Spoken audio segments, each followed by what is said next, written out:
আমাদের স্বাধীনতা আছে। তার কারণ যে জামাত আমাদের শাসনে রাখবে, পদ্মার সহিত থাকতে বলবে, তা আমরা মানতে পারছি না। তাই আমরা জামাতকে ভোট দেব না, বিএনপিকে দেবো। কেন?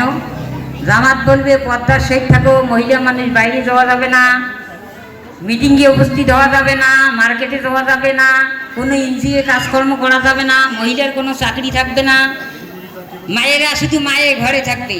আমরা তো ঘরে থাকতে চাই না। সংসারে রোজগার কি এক স্বামী করতে পারে? নারীরও দরকার আছে।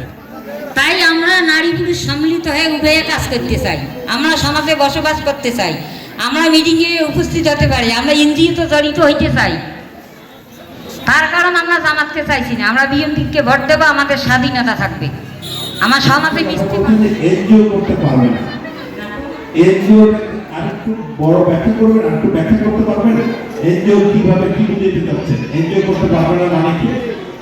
এনজিও মানে তো অনেক এনজিওতে মেয়েরা ঢুকছে, ভিড় করে, তারা আয় হয় স্বামী সংসারে। আমরা এনজিওতে গ্রহণ করি,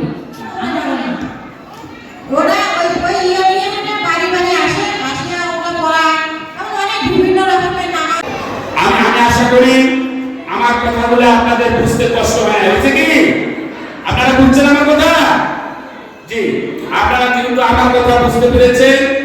আপনারা সেই আলোকে আপনারা মায়ের জাতি হিসেবে, আমাদের মা হিসেবে আমাদেরকে সহযোগিতা করবেন, এটাই আমি আপনাদের কাছে প্রত্যাশা করি।